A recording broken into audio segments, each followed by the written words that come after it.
Story 19. Cleaning crime scenes isn't for the faint of heart.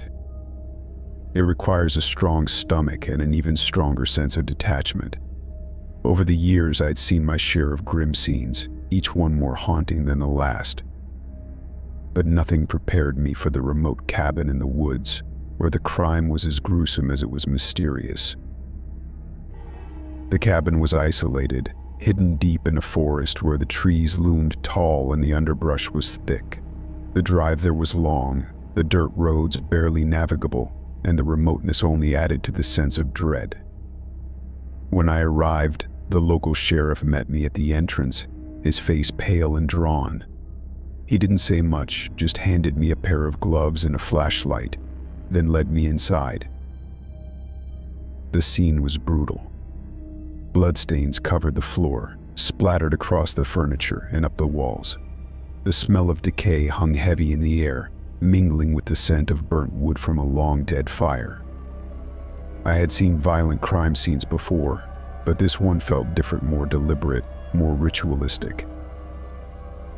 I started my work, cleaning and sanitizing, trying to focus on the task at hand. But as I moved through the cabin, I noticed something that made me pause.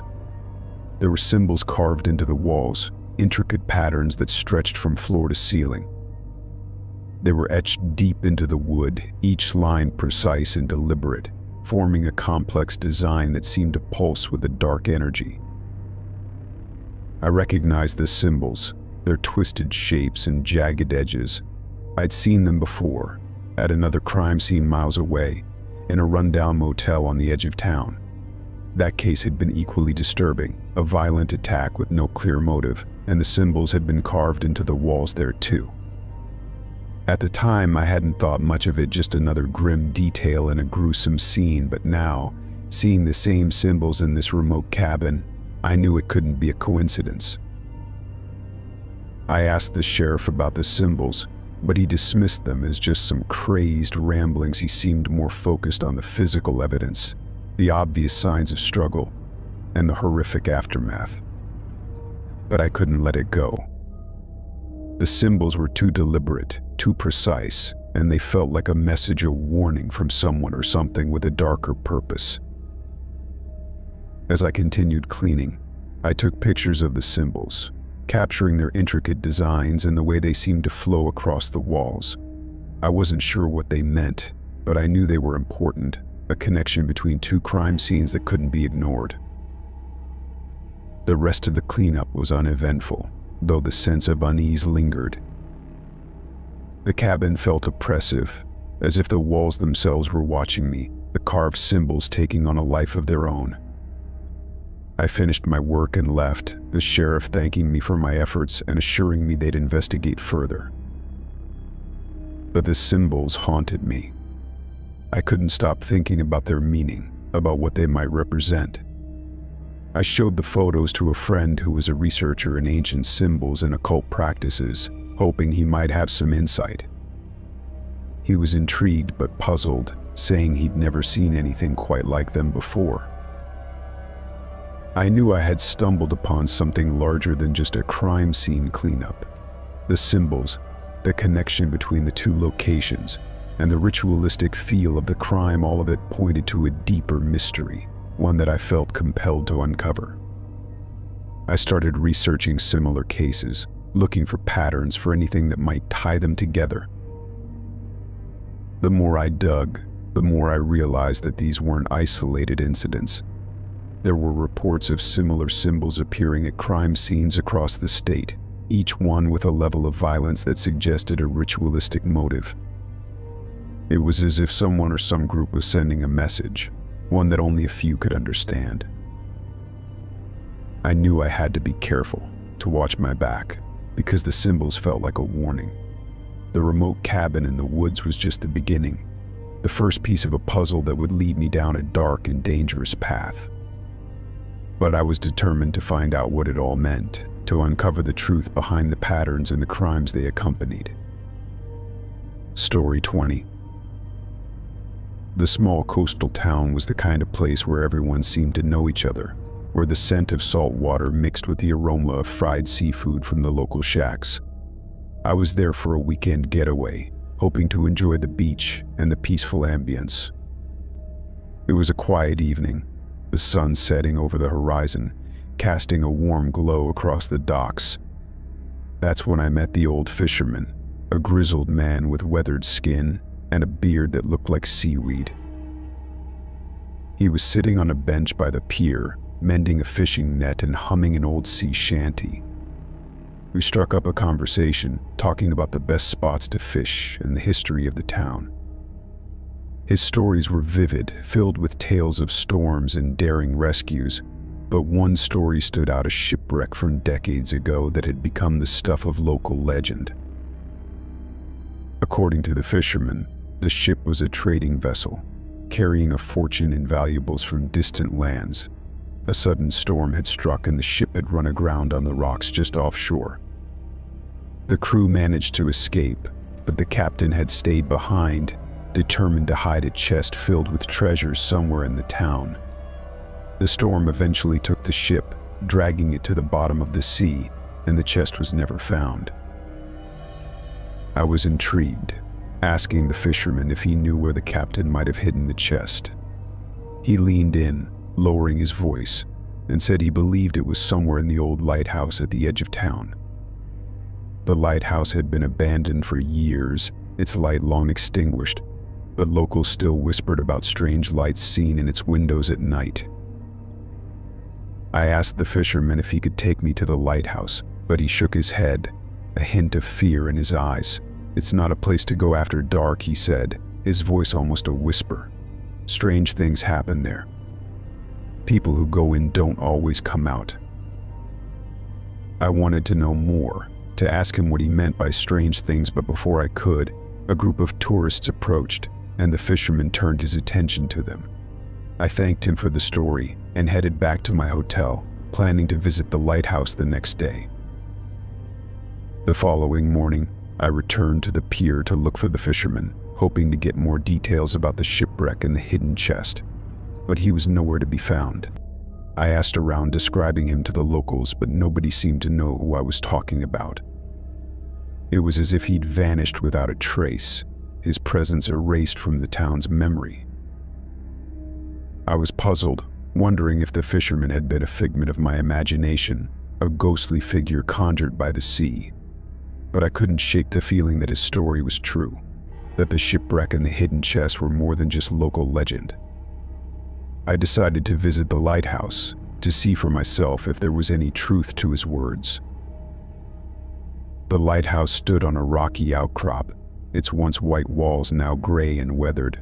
The path leading to it was overgrown, and the wind whipped through the tall grass as I made my way to the entrance. The door was ajar, the hinges rusted, and a sense of foreboding hung in the air. Inside, the lighthouse was dark and decrepit. The stairs creaked as I climbed, each step echoing in the empty tower. As I reached the top, I found the old lantern room, its glass panes cracked and covered in grime. But what caught my attention was a small alcove in the wall, partially hidden by a pile of debris.